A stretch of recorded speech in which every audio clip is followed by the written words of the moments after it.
Hey everyone, Dan the Bugman here at Dan Can Home Services. So it's currently fall, it's October 21st. Now right here in Jersey, it's actually back up in the 80s. I don't know if you can hear, but I'm a little congested because the weather keeps going back and forth from 30s at night in the morning, then up to high 70s and 80s during the day. I can't keep up. But the point of this video isn't my health, it's rodent control. Now, I'm at a new residential home and I already finished up an inspection and I thought, hey, I should really make a video about this. So, follow along and I'm going to show you some cool things. So while I'm doing my inspection for this house, I noticed there was quite a few rodent entry points, and I want to go ahead and seal up those entry points to make sure that my new residential customer here isn't going to have any newfound friends in her newly purchased home. She's paying the mortgage, so she doesn't want any freeloaders, right?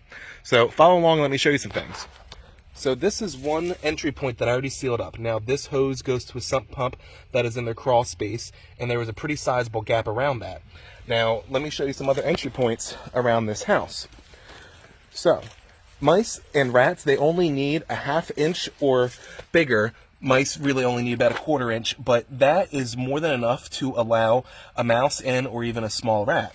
Now you can see down there, the homeowner already tried sealing up some hole with some spray foam insulation. I'm going to have to ask them if they use any kind of steel wool to fill that up, because mice mandibles, they're very sharp. They can easily chew through wood, and that spray foam insulation, it's very soft. So they can easily chew through and then get right into the crawl space. Once they're in the crawl space, they have complete access to the entire home via the structure of the home and the framing itself. So that's why we're sealing up these holes. Now another entry point is right down here.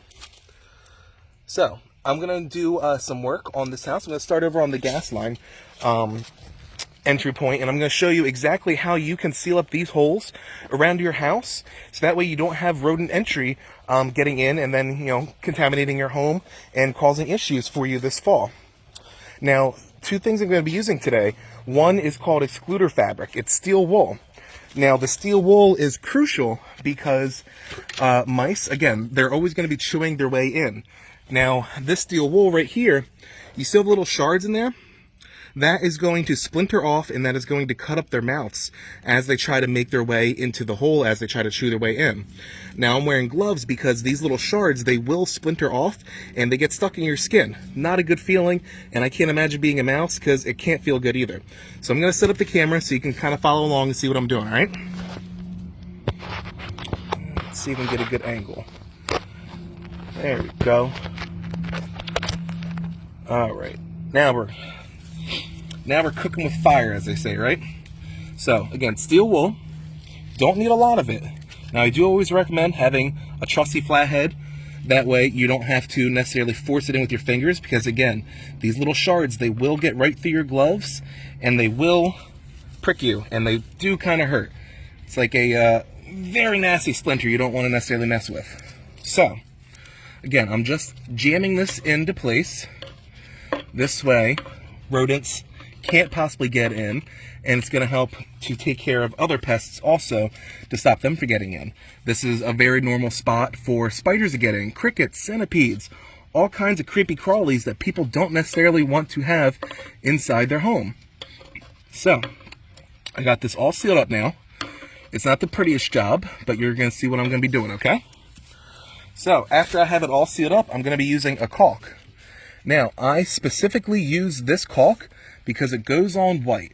This way, when I'm taking a picture for my client, they can see exactly what I did, and they know for sure that the hole is sealed up. Now, while it goes on white, it does dry clear. Again, I only use white just for peace of mind, so my customers know that I didn't leave anything left behind, and I did, in fact, seal up the opening as I said I would. So, now that that is all caulked up, just going to use my finger to smooth it out, make it look a little bit nicer. Again, this is going to dry clear, so it'll be nice for my customer when it's all done. And there we go.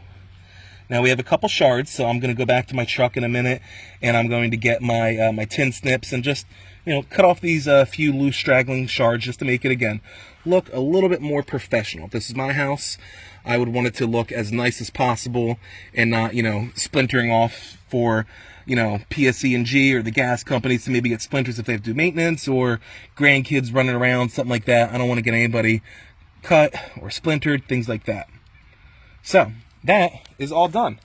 Now we have an excluded entry point, so mice are not going to be able to get in.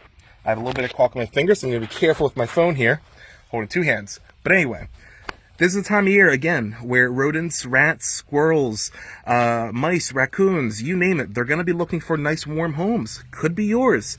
If you need help with pest control more, with rodent control more, don't think who can. Dan can. Want to protect your home from all the seasonal what-ifs. Till next time, have a great day, everybody. Bye.